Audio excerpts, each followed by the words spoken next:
Hi everyone, welcome back to another video, and today in this video we'll discuss about transmembrane enzyme linked receptor. Now हमने जो previous transmembrane enzyme linked receptor का जो 2-3 episode बनाया है उसमें तो हमने मतलब सारे चीज़ को कवर कर दिया, सारे वर्ड पावर के मीनिंग जो भी है मतलब trans membrane enzyme linked receptor मैं पढ़ूंगा या मैं समझूंगा उसके लिए मुझे क्या क्या वर्ड पावर पर कमांड होना चाहिए, कैसे पढ़ना चाहिए, trans membrane enzyme linked receptor को कैसे मतलब हमारा पर्सपेक्टिव के अनुसार मतलब हम कैसा सोचते हैं।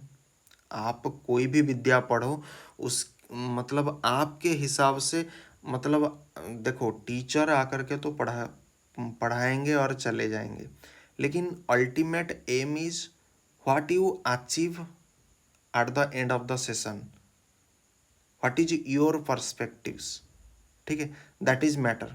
ठीक है, नाउ जो तो हमने बनाया वो तो बनाया, लेकिन आज के वीडियो में हम क्या करेंगे, sentence by sentence word by word हम चीज़ों को रखेंगे।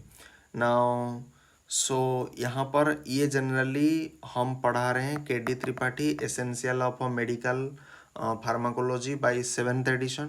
ठीक है, तो ये हो गया आपका ट्रांसमेम्ब्रेन एंजाइम लिंक्ड रिसेप्टर।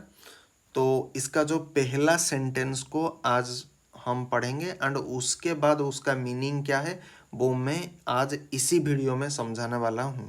ठीक है, now this class of receptor are utilised primarily by peptide hormone and are made up of a large extracellular ligand binding domain connected through a single transmembrane helical peptide chain to an intracellular subunit having enzymatic property। ठीक है, तो पहला sentence को जरा ध्यान से और एक बार पढ़ेंगे। This class of receptor are utilized primarily by peptide hormone and are made up of a large extracellular ligand binding domain connected through a single transmembrane helical peptide chain to an intracellular subunit having enzymatic property। Now इसी sentence को आज हम decode करेंगे। ठीक है, कि इस sentence के अंदर क्या रखा गया है एंड इससे हमें क्या समझना चाहिए। नाउ उससे समझाने से पहले मैं थोड़ा इस पिक्चर को आपको समझा देना चाहता हूँ। ठीक है, नाउ यहाँ पर देखो ये एक हमारा सेल मेम्ब्रेन है जिसे आप कहते हो प्लाज्मा मेम्ब्रेन। ठीक है, ये एक प्लाज्मा मेम्ब्रेन है या फिर सेल मेम्ब्रेन इसे आप पकड़ सकते हो। ठीक है, नाउ आप सभी को पता है cell membrane are made up of bilayer of phospholipid. तो ये हो गया एक लेयर, ये हो गया एक लेयर। सो दिस ये मैं डिटेल में पढ़ाऊंगा जब हम एनाटॉमी फिजियोलॉजी पढ़ेंगे, वहाँ पर ये डिटेल में पढ़ेंगे। ठीक है, एंड जब बायोकेमिस्ट्री के प्रिंसिपल के अकॉर्डिंग देखेंगे वहाँ पर पढ़ेंगे। ठीक है, तो फिलहाल के लिए जान लो ये आपका सेल मेम्ब्रेन है जो कि आपका बाइलेयर ऑफ फॉस्फोलिपिड होता है। नाउ ये होता है hormone binding site, this is known as hormone binding site and यहाँ पर होता है आपका पेप्टाइड हार्मोन।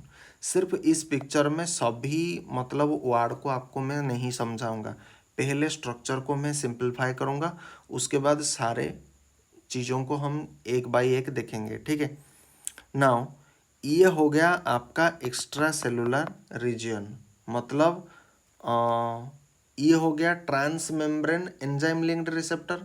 नाउ मैंने क्या बताया था कि trans membrane enzyme linked receptor का मतलब होता है मेम्ब्रेन तो हो गया, ये ट्रांस का मतलब क्या हो गया, एक्स्ट्रा सेलुलर से इंट्रा सेलुलर की तरफ आना, मतलब इस साइड से इस साइड के आना को ट्रांस मेम्ब्रेन बोला जाता है। Now this is known as trans. ये देखो यहाँ से लेकर के यहाँ तक जितना मैं मार्क कर रहा हूँ these are single amino chain या फिर आप इसे हेलिकल स्ट्रक्चर भी कह सकते हो। स्पाइरल, ये स्पाइरल स्ट्रक्चर के जैसा आपको दिख रहा है, ठीक है। ये ऐसे ऐसे कॉइल्ड स्ट्रक्चर होता है, तो इसी को हम क्या कहते हैं, हेलिकल। तो helical structure only found in the membrane area, ठीक है। ना तो ये एक्स्ट्रा सेलुलर में फाइंड होता है, ना ये इंट्रासेलुलर में फाइंड होता है, ये केवल और केवल इस वाले रीजियन में फाइंड होता है, ठीक है। एंड इंट्रासेलुलर जो रीजियन होता है इसे बोला जाता है साइटोजोलिक साइड। एंड इस साइड में आपका क्या करता है, इस साइड में आपका प्रो एंजाइम लिंक्ड होता है, ठीक है। तो यहाँ पर देखो ये एक हार्मोन बाइंडिंग साइट है, लेकिन अभी यहाँ पर कोई भी हार्मोन बाइंड नहीं किया है ना। दूसरा इमेज में देखो यहाँ पर पेप्टाइड हार्मोन बाइंड है, ठीक है।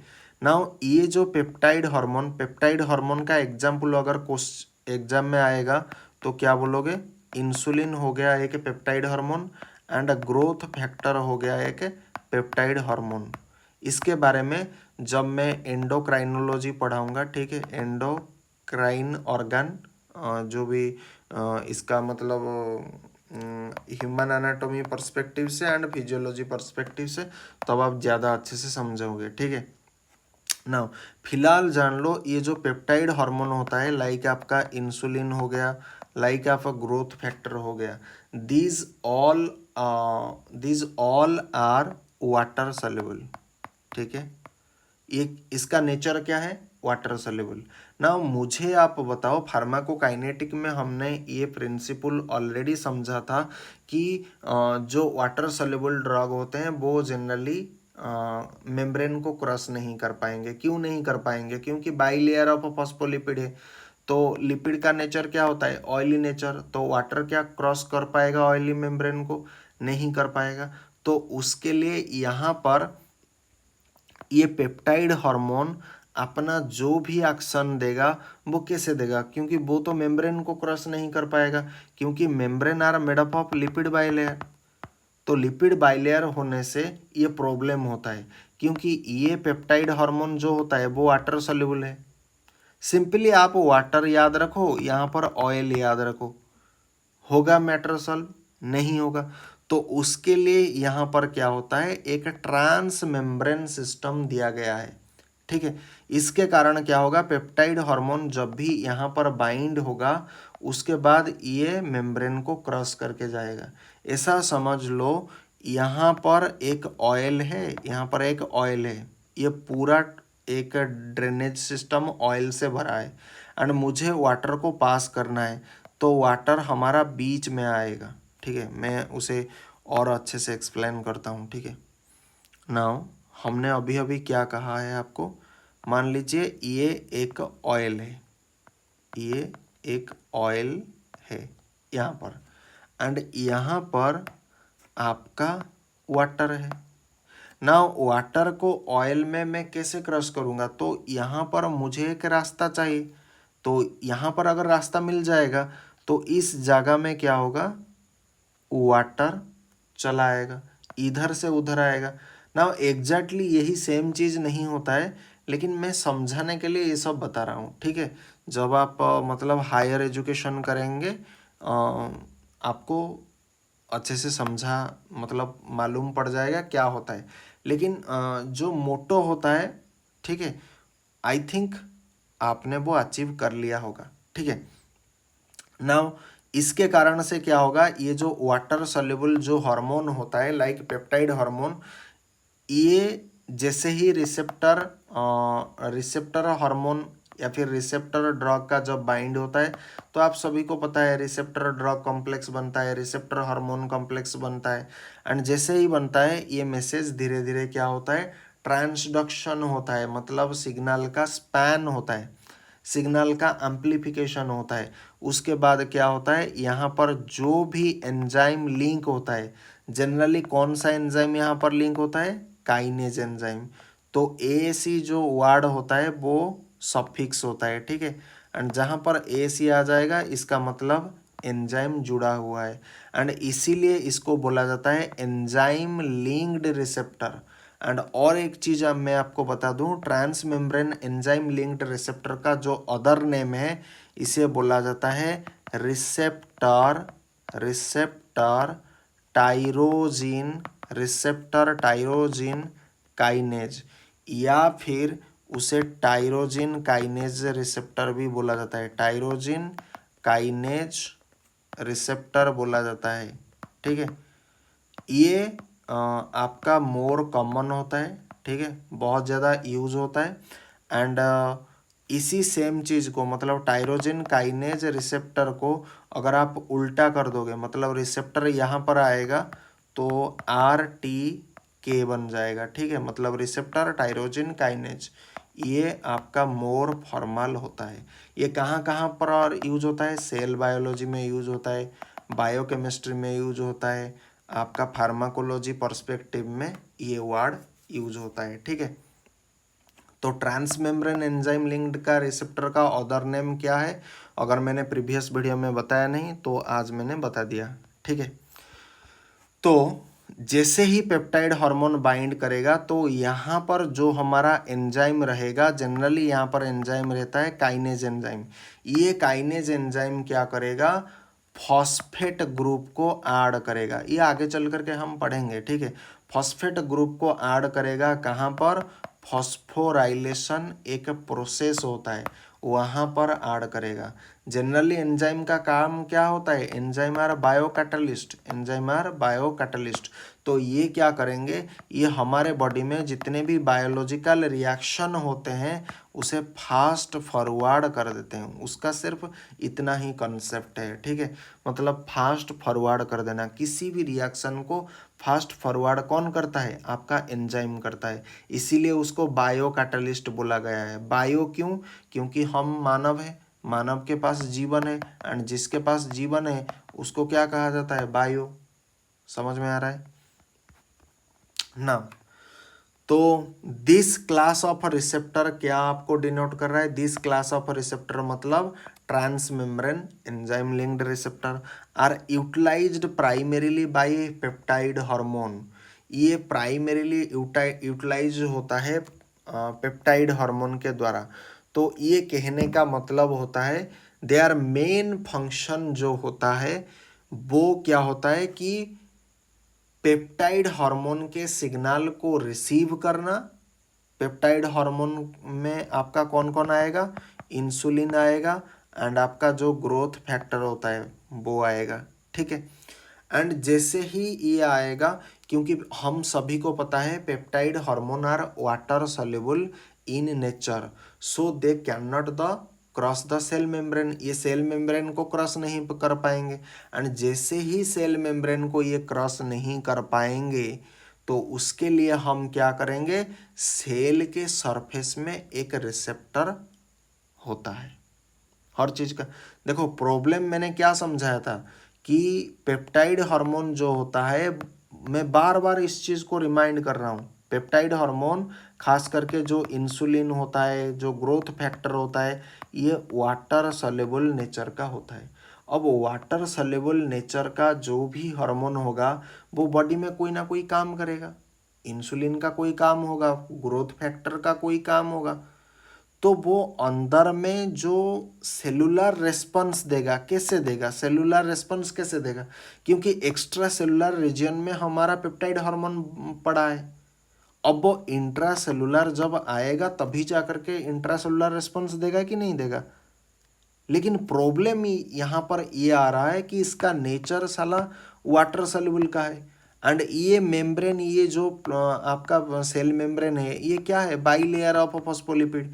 तो इसके लिए ये क्रॉस नहीं कर पाएगा, एंड ये अगर क्रॉस नहीं कर पाएगा तो इसके कारण से सेल के ऊपर हम क्या करते हैं? सरफेस रिसेप्टर प्रेजेंट होता है।